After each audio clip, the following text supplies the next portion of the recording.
오늘 요한계시록 2장 1절부터 7절까지의 말씀을 가지고 내 안에 처음 사랑이 있는가? 내 안에 처음 사랑이 있는가? 라는 제목으로 하나님의 말씀을 함께 상고하도록 합니다.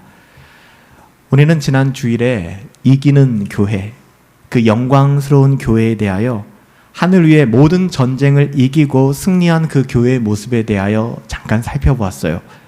흠없는 정말 영광스러운 교회죠. 이것은 신부가 신랑을 위하여 단장한 것과 같은 그런 모습이다라고 사도 요한에게 우리 주님이 보여주셨습니다. 더할 나위 없는 하나님의 임재하심이 있는 곳, 죄가 틈탈 수도 없고 유혹할 수도 없는 그 완벽한 하나님의 임재가 가득한 곳, 말 그대로 하나님의 영광, 그 영광이 가득한 그것이 바로 천상의 교회였습니다. 그런데 우리는 이 땅을 살아가는 동안에 그 영광스러운 교회만 바라볼 수 있는 것이 아니라 어떻게 보면 이 세상의 교회에서 교회됨을 지키며 살아가야만 합니다. 바로 우리가 영원한 하늘나라에 거할 것이고 그 처소에 아름다운 하나님의 나라가 있음에도 불구하고 여전히 우리는 이 세상에 두 발을 딛고 살아가고 있기 때문에 우리는 이 세상의 교회를 이해하고, 특별히 오늘 주님께서 이 교회를 향하여 어떤 칭찬을 하셨고 어떤 책망을 하셨는지, 이거를 교과서적으로 우리가 파악하는 것이 아니라 내게는 그러한 칭찬이 있는가, 내게는 이러한 책망이 있는가를 돌아보시고 이 말씀을 로고스가 아닌 레마로 적용해서 내 마음속에 여러분 하나님의 은혜의 밭에 심을 수 있어야 될 것입니다. 교회는 그리스도의 머리이십니다. 당신의 피값 주고, 저는 그래서 찬양할 때마다 어린 양 되신 예수 그리스도, 이 찬양을 할 때 정말 눈물이 나요. 그 예수 그리스도의 이름이 내게 어떤 것임을 저는 알고 있기 때문에, 당신이 피값 주고 사신 이 땅의 교회를 사랑하사 친히 사도 요한이라고 하는 한 사람을 통해서 이 말씀을 쓰게 하시고 들려주셨고, 뿐만 아니라 우리들에게도 말씀하십니다. 귀가 있느냐? 당연히 있죠. 물으시는 거예요. 너희 귀 있지? 당연히 있죠. 두 귀가 있죠. 귀 있는 자는 성령이 교회에게 하시는 말씀을 들어야 한단다. 오늘 이 시간 하나님께서 우리에게 하시는 말씀 들을 수 있게 되기를 예수님의 이름으로 축복합니다. 성령의 도우심이 아니면 졸려요. 재미없어요. 그래서 여러분이 먼저 구해야 될 것은 마음가짐이 성령 하나님 도와주세요. 성령 하나님 들을 수 있도록 해주세요. 성령이 아니면 들을 수 없습니다. 오직 영적인 귀로만 들을 수 있는 하나님의 말씀 아니겠습니까? 그래서 예수님께서도 오직 목자에게 속한 양만이 자기 목자의 음성을 들을 수 있다고 말씀하셨잖아요. 여러분 목자가 누구세요? 우리의 대장이 누구세요? 우리 주 예수 그리스도이시잖아요. 우리 대장 되신 예수님, 우리의 목자 되신 예수님, 그 음성 분별하여 들을 수 있게 되기를 예수님의 이름으로 축복합니다. 우리 모두 성령께서 교회에게 하시는 말씀을 경청해서 들을 수 있었으면 좋겠어요. 아니요, 들으셔야만 합니다. 하나님께서 하시는 말씀이니까요. 오늘 특별히 편지하고 있는 에베소 교회는 에베소 지역에 세워진 교회였어요. 에베소 교회 많이 들어보셨잖아요. 저는 에베소 교회를 2번 방문한 적이 있습니다. 터키의 이스탄불에서 비행기로 1시간 정도, 차로는 한 12시간이 걸리더라고요. 처음 여행할 때는 차로 이동해서 가봤었는데 한 12시간이 걸려요. 바다를 건너가거든요. 근데 비행기로 가니까 1시간밖에 안 걸리더라고요. 이스탄불에서 1시간만 비행기를 타고 가면 지금의 이즈미르라고 하는 이 티르키예의 3번째로 큰 도시가 있습니다. 지금의 이름은 이즈미르지만 그 도시의 이름은 서마나입니다. 서마나. 예수님, 요한의 제자였죠. 요한의 제자였던 폴리캅이 순교했던 교회가 바로 이 서마나 교회였잖아요. 이 이즈미르는 굉장히 큰 대도시인데요. 이즈미르에서 차를 타고 한 30분 정도 시골길을 지나가면은 거기에 지금은 셀죽이라고 하는 아주 조그만한, 정말 몇 명 살지 않는 소도시가 나옵니다. 아랍 같기도 하고 유럽 같기도 한 아주 좀 묘한 그러한 도시예요. 사람들이 살고 있는 소도시입니다. 여기가 바로 에베소입니다. 그래서 이 셀죽에서 제가 묵으면서 이 에베소를 걸어서 방문을 했어요. 여러분, 이 에베소는 지금은 유적지만 남아 있습니다. 에베소는 하지만 당시에는 경제, 정치, 종교적으로 아시아 이 대륙의 중심 도시였습니다. 당시에 조사된 문헌을 보면 한 50만 명이 거주하고 있었다고 하니까 뭐 어마어마한 대도시라고 볼 수 있습니다. 게다가 에베소는요, 돌아보다 보면은 에베소라는 이름을 정말 좀 명성 있게, 그러니까 famous하게 만든 게 아니라 notorious, 좋지 않게 악명을 떨치게끔 만든 그 이유가 뭐냐면은 이 에베소에는 어마어마한 신전이 있었습니다. 여러분 상상도 안 될 겁니다. 폭과 길이가, 그러니까 폭이 70m예요. 폭이. 그리고 길이가 120m입니다. 어마어마하죠. 높이가 무려 20m나 되는 어마어마한 신전이 있었습니다.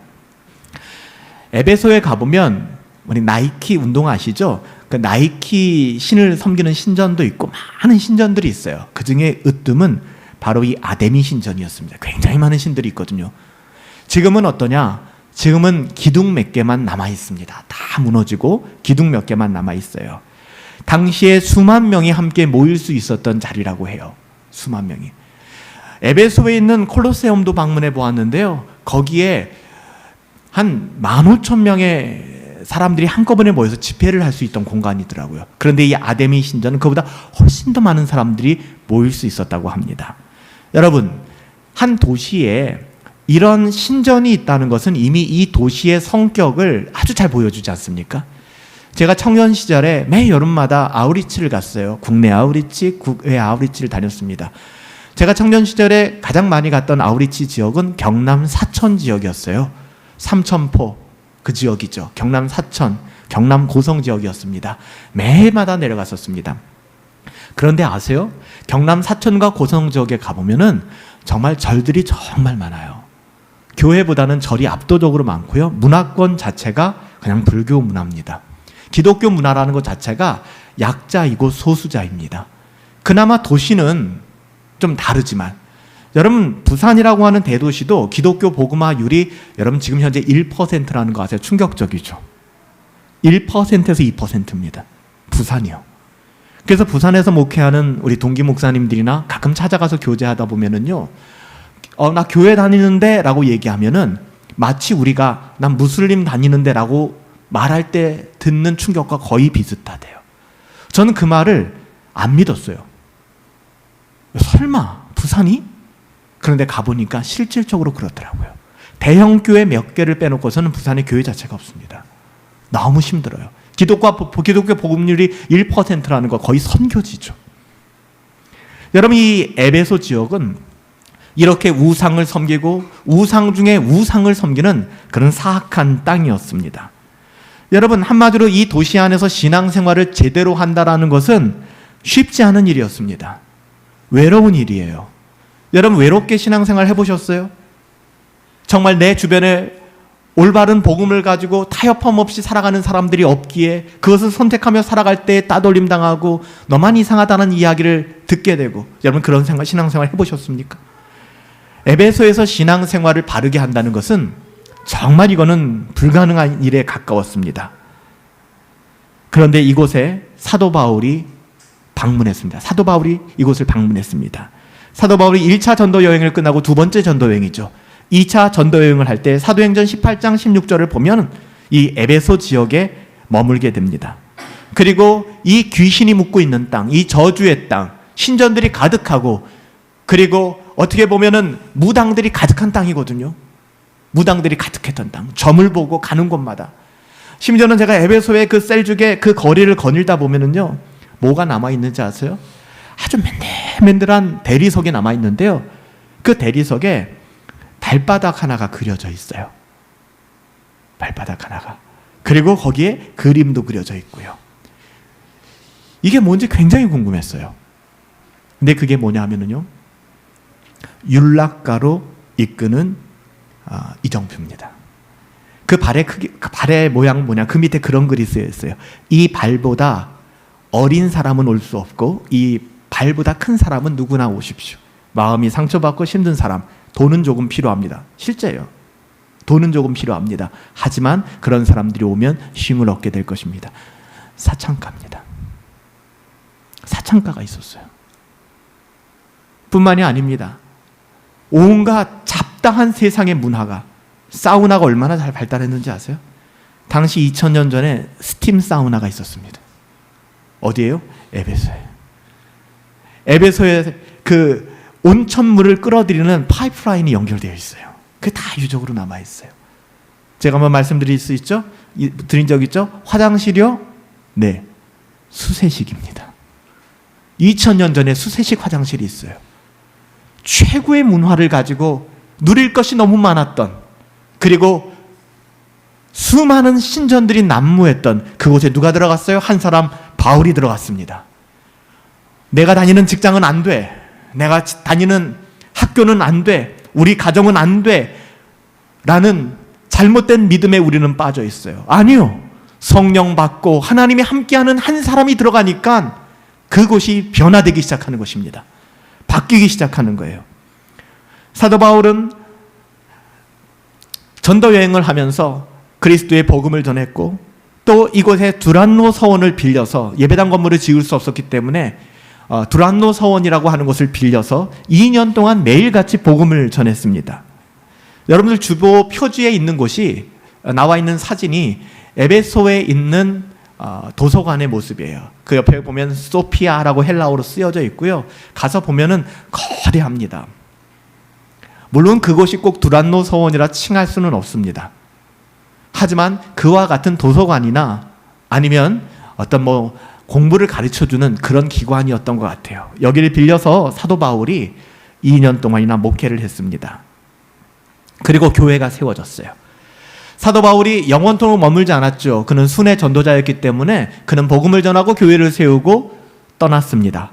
그 다음에 에베소 교회 담임 목사가 누구였는가? 디모데였습니다. 디모데. 대단하지 않습니까? 그리고 마지막에는 사도 요한이었어요. 사도 요한이 에베소에서 목회했습니다. 예수님이 십자가에 못 박혀 돌아가실 때 보소서 아들이니이다. 어머니 마리아에게 요한을 당신의 아들입니다 라고 이야기하면서 요한에게 어머니 마리아를 맡겼잖아요. 이 말을 들은 사도 요한은 예수님의 어머니 마리아를 극진히 모셨고요. 자기가 목회하는 에베소까지 모시고 가서 집을 지어드리고 살게 했어요. 그래서 에베소에 가보면은 사도 요한의 교회가 있고 그 건너편에 마리아 교회가 있어요. 여러분, 에베소 교회는 그런 이력을 가지고 있는 정말 굉장한 교회였습니다.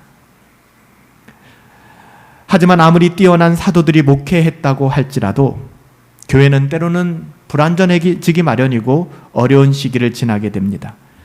사도 바울은 에베소를 떠나서 이제는 예루살렘으로 순교하기 위해 떠나는 것입니다. 예루살렘으로 떠나는 그 길에 실제로 예루살렘에서 체포되고 사도 바울은 로마로 호송되어서 로마에서 순교했죠. 사도 바울이 에베소를 떠나 예루살렘으로 가는 길에 에베소의 장로들, 사도 바울이 눈물을 머금고 양육했던 하나님의 자녀들, 교회 지도자들이죠. 그 지도자들을 밀레도로 부르게 됩니다. 이제 떠나는 거예요. 장로들은 말립니다. 가지 마세요, 바울.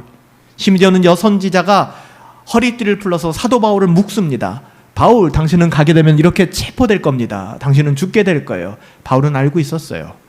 그럼에도 불구하고 나는 떠날 수밖에 없습니다.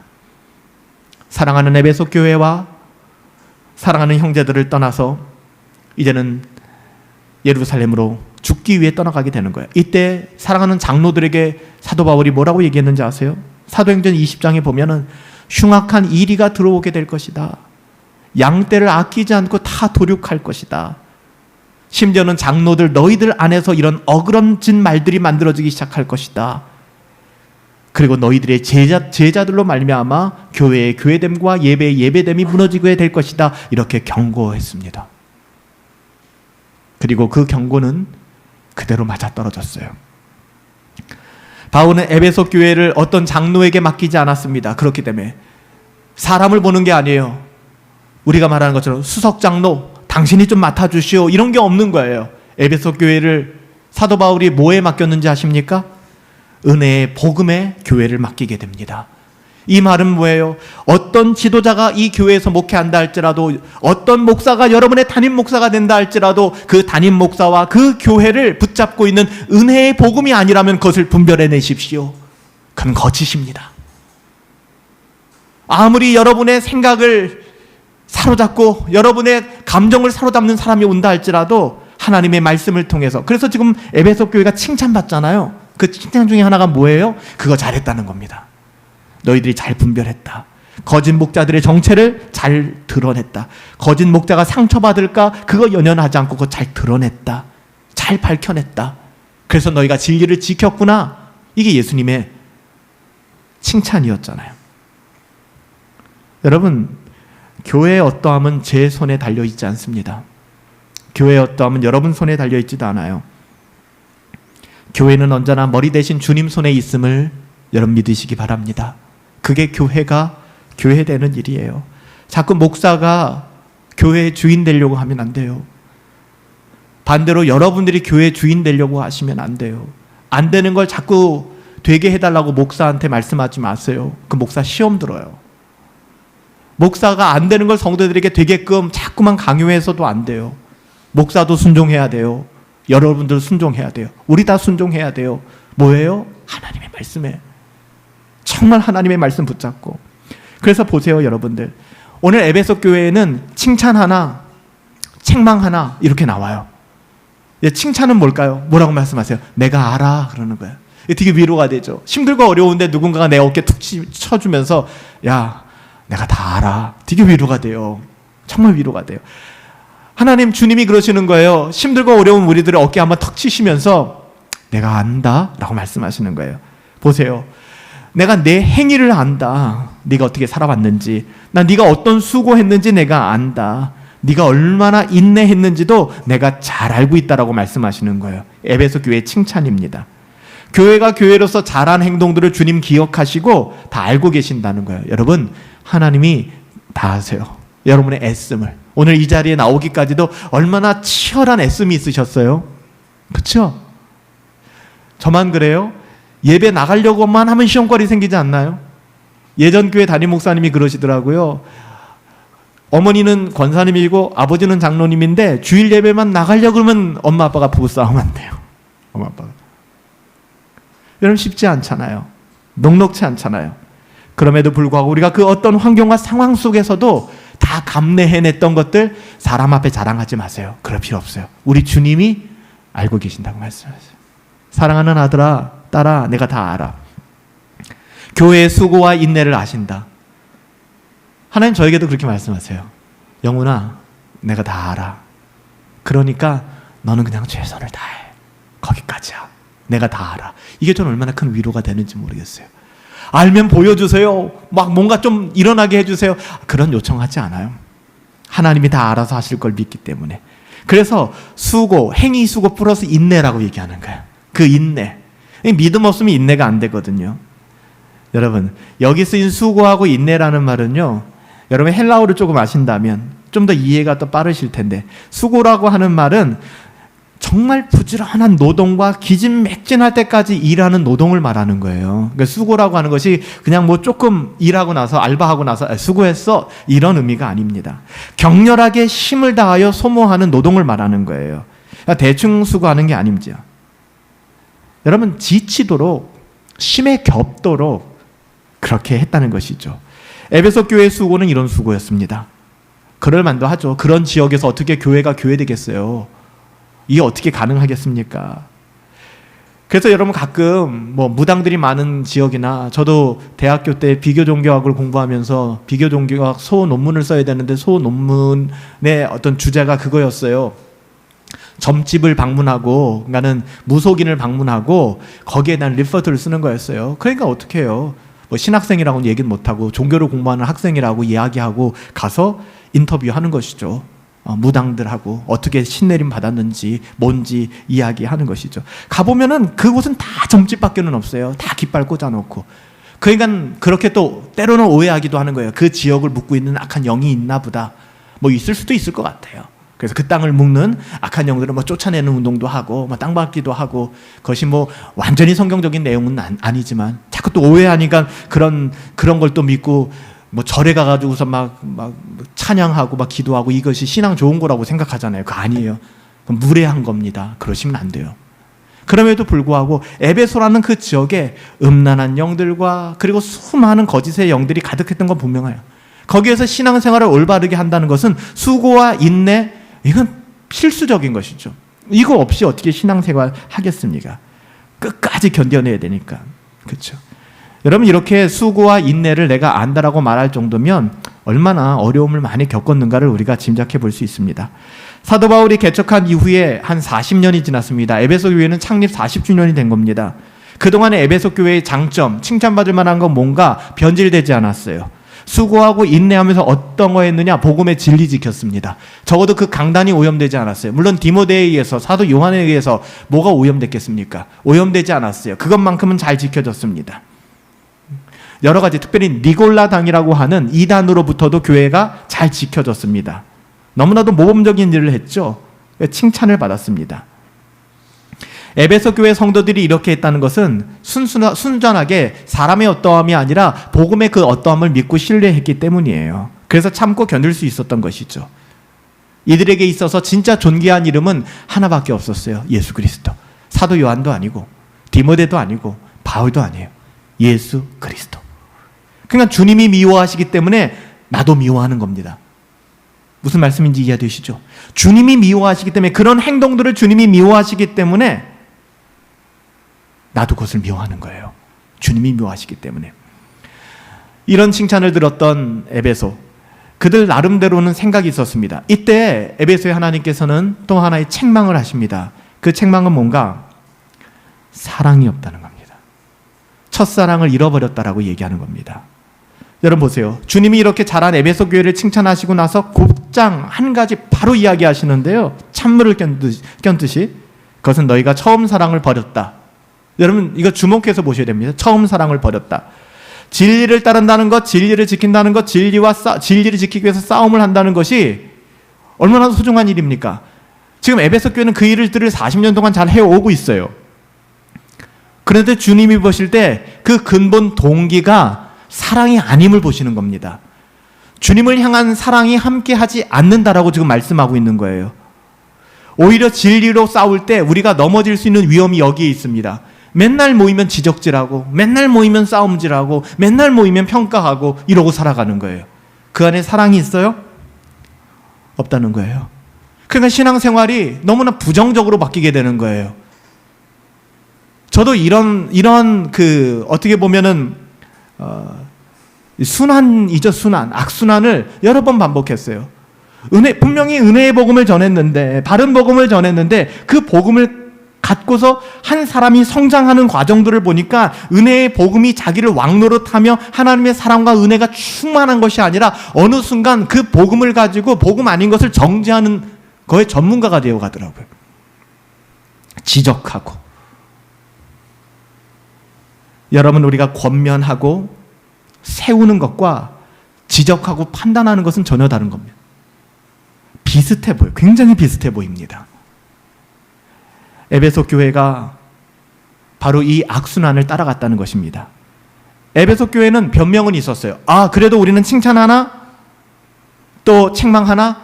된 거 아닙니까? 본전 아닙니까? 우리 주님 말씀 뭔지 아세요? 여러분 성경을 읽어보세요. 주님 말씀 그래요.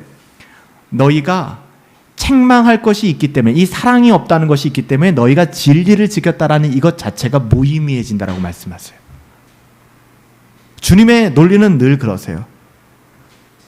너의 처음 사랑을 너는 버렸구나. 여러분, 처음 사랑이 뭘 말하는 걸까요? 처음에 에베소 교회 사도 바울이 복음을 전해 주었을 때 그들은 십자가에 달리신 그리스도를 통해 하나님의 영광을 보았어요. 하나님의 영광. 그리고 사랑과 그 선하심을 처음으로 깨닫게 되었습니다. 여러분, 저를 통해서 아니면 누군가를 통해서 복음을 들었을 때 여러분 어땠나요? 혹시 내가 지금까지 들어왔던 것과 다른 얘기구나. 와, 이건 이런 거였구나. 새롭네. 여기서 끝나셨습니까? 이건 잘못된 겁니다. 여러분 돌아보세요. 내가 처음 복음을 들었던 그때를 다시 소환해 내셔야 합니다. 어려우실 거예요. 기억 저 건너편에 있으니까. 그래도 그 일은 어렵고 힘들어도 하셔야 됩니다. 내가 처음 복음이라는 걸 들었을 때 나에게 어떤 일이 있었는가? 그 복음이라는 것을 들었을 때 정말 십자가에 달리신 그리스도를 통하여 하나님의 영광을 바라보고 하나님의 은혜를 바라보고 가슴 벅차며 하나님의 선하심을 경험했다면 여러분에게는 하나님의 그 첫사랑이 있는 겁니다. 근데 이런 감격이 단 한 번도 없었다면 여러분, 그것을 우리가 기도하며 계속 한번 생각해 봐야 될 문제예요. 그 하나님의 사랑에 반응하여 주님을 사랑하고 이웃을 사랑하고 그 사랑하는 마음으로 내가 가기 싫은 직장도 갈 수 있는 것이고 주님의 사랑하는 그 사랑 때문에 내가 만나기 싫은 사람도 만나게 되는 것이고 우리가 그 어떤 환경과 상황 속에서도 하나님의 영광을 드러내게 되는 거예요. 이게 복음의 능력입니다. 그들은 바울이 떠난 이후에 디모데를 통해서 똑같은 복음을 들었어요. 그리고 이후에 사도 요한을 통하여 하나님의 말씀으로 목양받았습니다. 그들이 이런 좋은 목회자 아래서 진리를, 복음을 잘 지켜낼 수 있었죠. 근데 시간이 지나면서 처음 그 은혜와 사랑은 다 지나가고 이제는 익숙해져 버린 복음이 그들의 신앙에 있어서 점차 해야만 하는 의무, 당위, 그러니까 숨 막히고 답답하고 미칠 것 같고 짜증나고 변질되기 시작하는 거예요. 여러분, 이런 상황 속에 놓이고 계신다면 생각하시라고요. 하나님은 절대로 우리가 그렇게 막 짜증내고 답답하고 숨 막히고 이런 것 절대 원하지 않으신다니까요. 왜 근데 우리가 그런 걸 느낄까? 하나님을 오해하기 때문에. 하나님을 오해하기 때문에 그래요. 주님은 사도 요한을 통해서 분명하게 말씀하셨습니다. 너는 처음 사랑을 버렸구나. 우리도 우리 자신에게 좀 진지하게, 조금만 진지해지세요. 오늘 이 시간에 조금만 진지하게 물어봅시다. 나도 처음 사랑을 버린 건 아닌가? 내 안에 하나님을 향한 처음 사랑이 있는가? 이 질문부터 해야겠죠. 여러분 처음에는 주님을 만났던 그 감격, 처음 주님을 만났던 그 감격, 복음에 대한 그 감격 여러분들에게 있습니까? 여러분의 기억에 처음으로 십자가의 은혜를 정말 맛보았다. 그래서 모든 것이 가능하고 모든 것이 용서되어지고 하늘을 정말 나는 것 같은, 여러분 그런 때가 있으셨어요? 여러분 정말 그 십자가에서 처음으로 하나님의 사랑을 깊이 경험했던 적이 있으십니까? 십자가 안에서. 여러분 만약에 있으시다면 여러분이 이 질문을 할 수 있는 거예요. 나는 지금도 그 사랑에 반응하여 살아가고 있는가? 나는 지금도 그 사랑으로 인하여 살아가고 있는가? 여전히 나의 삶의 동기는 오늘 우리가 찬양했던 것처럼 사랑으로 사역하리라. 사랑으로 사역하고 있나? 사역이라는 게 교회 봉사만이 아니잖아요. 제가 누누이 말씀드리지만 직업이라고 하는 것이 job, occupation 많이 있잖아요. 그 중에서도 여러분 calling이라는 단어가 너무 사랑스럽잖아요. 직업은 calling이에요. 하나님이 부르신 겁니다. 직업은 우리를 이 땅 가운데서 하나님을 영화롭게 하기 위해서 부르신 삶의 자리입니다. 따라서 목사는 목사로서 목사의 직업에 합당하게 경건을 계속해서 연구하고 추구하고 설교하고 가르치고 훈육하고 양육하는 것, 이것이 가장 선한 하나님의 일이고 하나님께 영광을 돌려드리는 거예요. 여러분 농부가 그러면 되겠습니까? 농부는 그렇지 않잖아요. 열심히 밭을 갈고 계절을 따라서 씨를 뿌리고 그렇잖아요. 김 메고 그렇게 살아야 되지 않겠습니까? 그건 농부가 하나님께 영광 돌리는 방식이에요. 학생들은 어때요? 학생들은 주어진 일에 있어서 공부하고 학습하고 시험 보고 이게 학생들에게 주어진 일이고 그걸 열심히 하고 최선을 다할 때 그는 하나님께 영광이 되는 겁니다. 학생이 공부하는 게 짜증나면 하나님을 영화롭게 하는 게 아니에요. 농부가 농사 짓는 게 짜증나고 미치겠으면 그거 그만둬야죠. 하나님의 부르심이란 건 그런 거예요. 하나님의 은혜 안에서 살아가는 거 아니겠습니까? 하나님의 그 사랑을 깊이 경험하는 순간 우리는 우리의 삶을 그렇게 살아가기 시작합니다. 지금도 나는 그렇게 살아가고 있는가? 하나님의 사랑이 나를 격발시키고 있는가? 오늘 그걸 물어보고 있는 거예요. 에베소 교회 진짜 잘했다고요. 근데 사랑이 없으니 그 교회가 어떻게 갔을지 상상이 가시죠? 그 교회에 들어가면 아무도 아는 척 안 했을 거예요. 아마 이상한 눈으로 위아래 훑어볼 거예요. 어느 교회에서 왔냐고 추궁하듯 물어볼 거예요. 너 신앙의 배경이 뭐냐고 물어볼 겁니다. 여기엔 사랑이 없어요. 그 영혼에 대한 관심 아무것도 없어요. 우리 주님께서는 그런 에베소 교회를 책망하고 있는 것입니다. 너희가 사랑으로 그 일을 행하고 있니? 너 예전엔 그러지 않았잖아. 예전엔 다른 사람 얘기하지 않았잖아. 너 자신에게 주신 은혜만으로 벅찼잖아. 근데 왜 자꾸만 다른 사람 얘기하고 다른 환경 얘기해? 여러분, 요즘 정치권에서 정권도 바뀌고 여당이 됐으면 여당답게 나라를 위해서 일하면 됐지. 자꾸만 야당이 된 예전 여당을 가지고 예전 너네도 그랬잖아. 그랬든 안 그랬든 간에 바람직한 모습이 아니잖아요. 그냥 눈살을 찌푸리게 되지 않습니까? 잘해달라고 뽑아준 거잖아요. 잘해달라고 세워준 거잖아요. 그러면 잘하시면 되잖아요. 잘못했으면 사과하면 되잖아요. 그런데 왜 자꾸만 예전에 너희는 안 그래서 바뀌었잖아요. 정말 그랬다고 하면은. 여러분, 우리가 살아가는 삶의 방식들을 우리는 잘 돌아볼 필요가 있습니다. 하나님의 은혜가 우리 가운데서 어떻게 역사하고 있는가? 자꾸만 다른 사람 얘기하지 마세요. 하나님 처음 나에게 주셨던 그 마음, 그거 붙드세요. 그걸 회복시켜달라고. 사랑이 없으면 어떻게 될까? 그래도 우리에게는 예수님이 주신 칭찬이 있잖아? 진리를 잘 지켰다고? 사랑 좀 없어도 뭐 되지 않을까? 속된 말로 나가리다 라고 얘기하는 거예요. 낙이다. 우리 옛날 윷놀이 할 때 유시오 뭐요 했는데 마지막에 낙이요 다 날아가는 거예요. 다 날아가는 거예요. 마지막 그 한 방이 자기가 쌓아놨던 모든 것을. 여러분, 우리 주님이 하시는 말씀이에요. 사랑이 없느냐? 너희가 사랑이 없이 뭘 지킬 수 있었겠니? 사랑이 없는 섬김, 그건 죄악이야. 그리고 너희가 그렇게 살아갈 때에는 극단적인 말씀을 하시죠? 내가 촛대를 옮겨버릴 거야. 와, 이건 진짜 너무 끔찍한 얘기예요. 촛대를 옮긴다는 표현은 이게 있을 수 없는 표현입니다. 촛대는 구원이거든요. 교회의 교회됨이거든요. 이걸 옮겨버린다는 거예요. 여러분, 사랑이 없는 섬김은 그건 죄악입니다. 여러분, 사랑으로 섬기세요. 사랑이 없는 섬김은 저주입니다.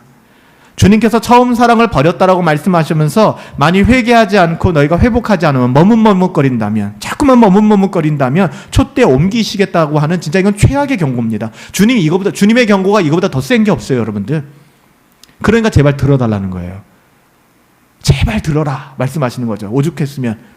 귀가 있는 우리들에게 귀 있잖아, 제발 들어줘. 촛대를 옮기겠다. 주님께서 너무 심하게 말씀하신 것 아닐까? 촛대를 옮긴다는 말은 교회로서의 기능을 끝내버리겠다는 거거든요. 목사로서 제일 두려운 거예요. 하나님이 이 교회에서 촛대를 옮기시면 어떻게 하지? 교회는 여러분들의 교회라고 말씀드렸죠. 여러분들 한 사람 한 사람이 하나님의 말씀과 떠나고 세상과 타협하는 순간 교회의 촛대는 옮겨지는 것입니다. 교회는 조직이 아니에요. 교회는 행정이 아닙니다. 교회는 여러분들이에요. 주님은 심한 말씀을 하신 것이 아니에요. 너무 사랑하시기 때문에 경고하시는 것이죠. 만약에 그렇게 촛대가 옮겨진다면 예배 드릴 수 있습니다. 찬양도 할 수 있습니다. 촛대가 옮겨진 이후에 예배가 가능합니다. 근데 그 예배는 우리들을 위한 예배이지 하나님을 위한 예배가 아닙니다. 그런 예배가 가능하다는 것입니다. 아무리 진리를 수호하고 아무리 진리를 외치고 그렇지만 사랑이 없다면, 아니 주님의 책망을 듣고도 회개하지 않는다면 이것은 돌이킬 수가 없는 것입니다. 사랑이 없는 섬김은 죄악이기 때문에 주님은 뭐라고 말씀하세요? 회개하라. 회개하면 됩니다. 여기 우리가 토달 게 없잖아요. 그냥 회개하면 됩니다. 이것이 죄악이 아니라면 주님 왜 이렇게 말씀하시겠어요? 굳이. 주님께서 이것을 가증히 여긴다라고 말씀합니다. 하나님의 사랑을 경험하지 않고 하나님의 사랑을 그 마음에 느끼지 못한 채 화석화된 단단히 굳어진 마음을 가지고 하나님을 섬기는 것에 대해서 하나님이 지금 책망한 겁니다. 자꾸만 너의 어떠함을 기준으로 예배하지 마. 너의 어떠함을 기준으로 교회를 이야기하지 마 라고 얘기하는 거예요. 여러분 부탁드려요. 여러분의 어떠함으로 예배를 평가하지 마십시오. 여러분의 어떠함으로 예배를 대하지 마십시오. 예배는 우리 주님이 말씀하신 그 생명을 가지고 드리는 것이 예배입니다. 교회는 그것이 교회입니다. 다른 모든 사람들이 이상한 얘기해도 여러분 거기에 미혹되어서는 안 돼요. 우리는 좁은 문, 좁은 길, 그 길로 걸어가야 되는 거예요. 그래서 우리는 날마다 회개하며 날마다 경건을 추구하며 살아가야만 하는 것이죠. 언젠가 하나님이 내 마음에 회개의 영을 부어주실 때까지 난 기다릴 거야. 이게 불신앙입니다. 말씀을 왜곡하는 거예요. 지금이요, 지금. 기회는 오지 않습니다. 지금 여러분들에게 기회를 주시잖아요. 하나님께서 우리에게. 우리들의 상태가 얼마나 잘못된 것인지 주님 앞에서 인정하고 그것을 고쳐달라고 구해야 돼요. 그런 인생이 복됩니다. 마음 없이 사랑 없이 기쁨 없이 주님을 섬겨왔다. 그렇게 예배당에 나와서 앉아있다. 예배당에 나와서 앉아는 있죠. 근데 주님을 향한 사랑도 없고 이게 뭐야, 내가 주일날 와서 앉아있어야 되나? 라는 마음, 또 시간에 맞춰 가야 되나? 하는 부담감 밖에는 없다. 극단적인 이야기인지 모르겠지만 나오지 마세요. 그럼 나오지 마세요. 그게 뭐 하는 겁니까? 우리 주님 그 말씀하시는 거예요. 사랑으로 하라는 겁니다. 주님 사랑하기 때문에. 주님 사랑하는 그 마음 없이 나와서 앉아 있을 수 있습니다. 그건 영과 진리로 드리는 예배가 아닙니다. 여러분, 너무 극단적인 얘기예요. 내 목에 칼이 들어와도 그랬던 시절이 얼마 전입니다. 일제시대 때 6.25 때 바르게 신앙생활 예배당에 나와서 예배해야 된다는 것은 내 목을 내놓는 일이었어요. 제암리교회 가셨던 분들 계시죠? 이 화성에 있는 제암리교회. 예배 드리다가 문 다 잠궈버리고 안에서 몰살당했어요. 다 타 죽었어요. 바보 같은 인생들. 왜 그때 예배당에 모여요? 다 숨어 있으면 되지. 그렇게 얘기하실 겁니까? 우리가 왜 예배당에 모이냐고요? 왜 예배하냐고요? 그 가치가 왜 이렇게 훼손되어 버렸냐고요? 우리 교회는 그나마 예배가 하나인 게 다행이죠. 난 오늘 결혼식 있으니까 난 6시 예배 드릴래? 오후 6시. 난 오늘 여행 가야 되니까 오전 6시 예배 드리고 갈래. 이게 무슨 예배입니까? 이게 무슨 예배예요? 일주일에 하루, 주일도 하나님과 약속한 그 시간을 못 지킵니까? 제가 지금 율법적인 얘기 드리는 게 아니에요. 예배당에 나와라. 그래야지만 하나님이 받으신다. 이런 얘기 아닙니다. 정말 힘들고 어렵거나 불가항력적인 상황일 때에는 우리 모여서 예배 드릴 수 없을 때도 있습니다. 당연하죠. 근데 고민해 보라는 거예요. 내가 정말 그래서 그런가? 이건 제가 여러분들을 평가할 수 있는 문제도 아니고 판단할 수 있는 문제도 아닙니다. 이건 제 영역이 아닙니다. 오늘 이 말씀을 하나님이 여러분들과의 관계에서 여러분들이 해결하셔야 되는 겁니다. 오늘 에베소 교회는 저는 그래도 예배에 나왔는데요. 주일 성수했는데요. 아니야, 너 주일 성수하지 않았어. 왜요? 내 안에는 사랑이 없기 때문에 그래. 여러분, 외교적인 결례를 범했다. 그래서 대한민국이 지난 한 주간 엄청 시끌벅적했죠. 결례를 범한다. 여러분, 하나님 앞에 예의를 지키고 계십니까? 사람이 아니라 하나님께. 하나님을 만홀히 여기지 마세요. 여러분, 하나님을 만홀히 여기지 마세요. 하나님 우습게 만들지 마세요. 하나님 우스운 분 아니십니다. 내가 이 정도로 생각하고 하나님을 섬기는 것, 하나님께서 감사하게 여길 거라고 생각합니까? 전혀 그렇지 않아요. 주님께서는 아주 구체적으로 그리고 친절하게 말씀하세요. 회개하기 위해서는 먼저 생각하라는 겁니다. 생각이라는 걸 하라는 것이죠. 네가 어디서부터 잘못됐니? 이거 굉장히 중요한 얘기잖아요. 여러분, 회개라고 하는 헬라어 메타노에오라는 말은요, 내가 돌아서다라는 얘기예요. 제가 말씀드렸죠? 교통 용어로 얘기하면 유턴이에요, 유턴. 내가 만약에 부산을 가야 되는데요. 제가 부산을 가야 되는데 대전 분기점에서 경부고속도로 타가다가 대전 분기점에서 잘못해서 호남 지선을 타게 됐어요. 그래서 가다 보니까 전주가 나왔네요. 내가 가야 돼. 그러니까 이쯤 가면 대구가 나와야 되는데 전주가 나왔어요. 그러면 어떻게 해야 돼요? 잘못했다고 쳐. 다시 대구. 이게 됩니까? 아니잖아요. 차를 돌려야죠. 톨게이트를 나가서 다시 들어와가지고 대전으로 가서 다시 대구로 내려가서 부산으로 내려가야 되는 겁니다. 이게 회개예요. 회개라는 것은 오케이 됐어 이전 거는 그냥 묻어버리고 다시 시작. 이게 아닙니다. 돌아서라는 겁니다. 돌아가야 됩니다. 굉장히 힘든 작업입니다. 이 작업 없이는 회개라고 볼 수가 없어요. 돌아오라는 거예요. 회개하라는 거예요. 주님 사랑해요. 내 마음 다해서 내 목숨 다해서 내 뜻 다해서 내 심 다해서 주님 사랑해요. 이런 고백이 여러분들에게 있어 보셨습니까? 지금도 그 사랑이, 그 은혜가 여러분들에게 있어요. 여러분, 회개해야 합니다. 다시 돌아서야 합니다. 내가 어디서부터 잘못됐지? 하나님께서 내게 축복하사 복을 주시사 내가 먹을만하고 살만하고 형통해지고 내가 나이를 먹어가면서 여러 가지 지혜가 생기면 그 시점부터 내가 좀 변질되었구나. 어린아이의 신앙을 잃어버렸구나. 내가 좀 어려워지고 힘들어지고 경제적으로 눌리고 상황이 이상해지고 억울해지고 이러면서 내가 주님 떠나기 시작했구나. 똑같은 얘기거든요. 상황이 좋아지든 나빠지든 둘 다 하나님의 분명한 복이고 선하신 하나님의 뜻이 있는데 그것을 통하여 나타나는 역기능은 무엇이냐? 하나님을 떠나는 거예요. 하나님을 향한 사랑을 잃어버리게 되는 거예요. 그래서 회개하라고 하는 것이죠. 우리가 얼마나 잘 싸우고 있는가가 아니라 우리가 얼마나 잘못되어져 가고 있는가, 내 인생을 다시 한번 돌아보라는 것입니다. 에베소 교회를 통해서 얻을 수 있는 교훈이 바로 그거예요. 우리가 겉으로 싸우는 모습이 아니라 내 속사람. 그래서 몰라요. 저는 여러분들 모르고 여러분들도 저 모르고 저 인간이 어떤 생각으로 저런 이야기를 하나 서로 모르지 않습니까? 몰라요. 하나님은 아신다는 거예요. 그리고 여러분들은 알아요. 그러니까 하나님께 은혜를 구하면서 내 영혼이, 그래서 제가 수주 전부터 계속 부탁드린 거예요. 일어나서 여러분 기도하세요. 하나님 내 영혼을 보호해 주세요. 하나님 내 자녀들을 보호해 주세요. 악에게 빠지지 않게 해주세요. 기도하셔야 된다고요. 기도하셔야 된다고요. 말씀 정리합니다. 하나님께서 에베소 교회에게 이리 말씀하시고 칭찬하시고 책망하시는 그 의미를 분명하게 말씀하시고는 이렇게 말씀하세요. 너희는 이길 거야. 이기고야 말 거야. 이기는 자에게는 생명수 그 나무를 먹게 해서 너에게 복된 은혜를 끼치게 할 거야.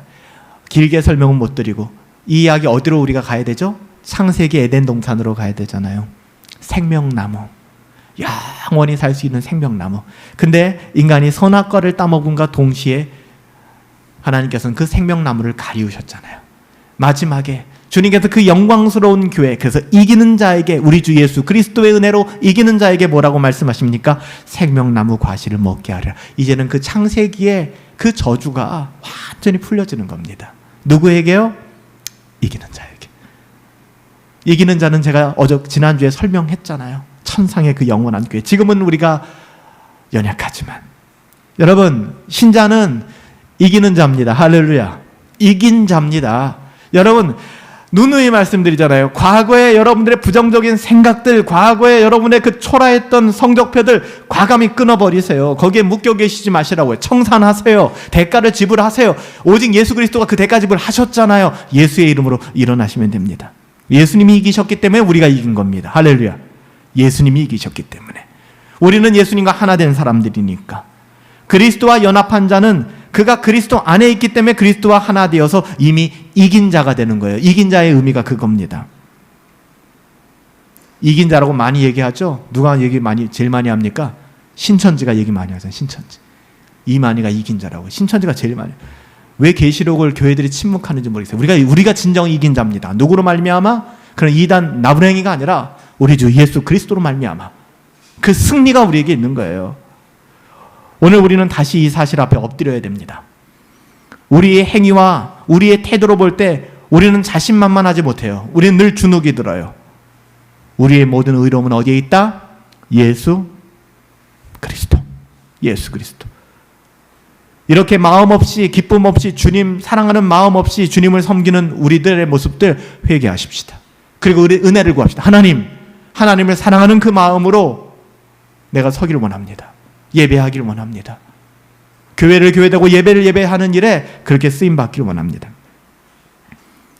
저는 오늘도 여러분과 함께 하시는 예수 그리스도, 오직 주 예수 그리스도를 우리가 다시 붙잡고 그 십자가 앞에 나갈 수 있게 되길 소원해요. 이것만이 저와 여러분들이 살 길입니다. 이렇게 이기는 자에게만 주님은 생명나무의 과실을 주어 먹게 하사 살게 하실 것이라고 약속했습니다. 오늘 우리에게 주신 에베소 교회의 모습을 바라보며 에베소 교회의 책망과 칭찬, 우리가 되새겨 우리의 삶에 적용하고 신실한 천상의 영원한 교회 바라보며 이 세상 싸움 잘 이겨낼 수 있게 되기를 예수님의 이름으로 축복합니다. 기도합시다. 살아계신 아버지 하나님, 에베소 교회라는 이 땅에 연약한 한 교회를 통해서 우리들의 또 다른 자아상을 발견하게 됩니다. 하나님 돌아보게 하여 주시고 우리가 어디서부터 떨어졌는지, 왜 잘못됐는지, 다른 사람들은 속일 수 있어도 내 자신과 하나님은 속일 수 없지 않겠습니까?